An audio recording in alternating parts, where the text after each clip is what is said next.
Ola a todos e a todas.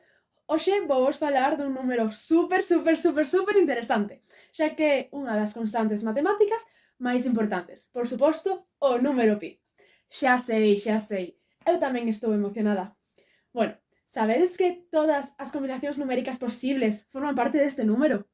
E incluso, se convertides calquera frase a números, tamén aparece na súa infinidade de combinacións e todo iso. Por suposto, o voso aniversario tamén forma parte del.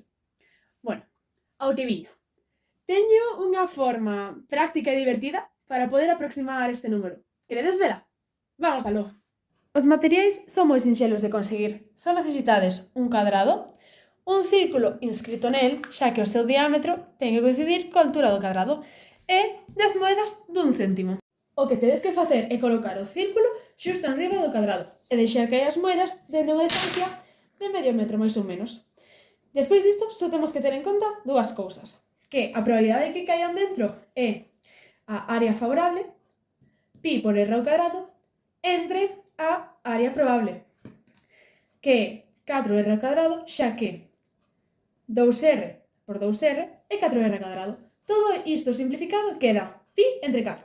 Vale, a segunda cousa que temos que ter en conta é que as moedas que caen fora do cadrado non se ten en conta. E, se unha queda dubidosa, hai que contala dependendo de onde estea o seu centro. Agora só temos que repetir o experimento 10 veces e contar cantas caen dentro do cadrado en xeral, que son os tiros válidos, e cantas caen dentro do círculo. Agora só queda o paso final. Temos que dividir o número de moedas que caeron dentro do círculo entre o número de lanzamentos válidos totais que houbo.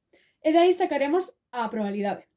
Antes dixemos que a probabilidade era pi entre 4, polo cal se multiplicamos o noso número por 4 tenemos aproximadamente pi. Eu fixen esta conta e a min dame 3,22, que é moi próximo a pi. Cantas máis veces repitamos o proceso, máis pretos de pi estaremos. Espero que vos derades conta de que coas matemáticas un tamén se pode divertir. Chao, chao!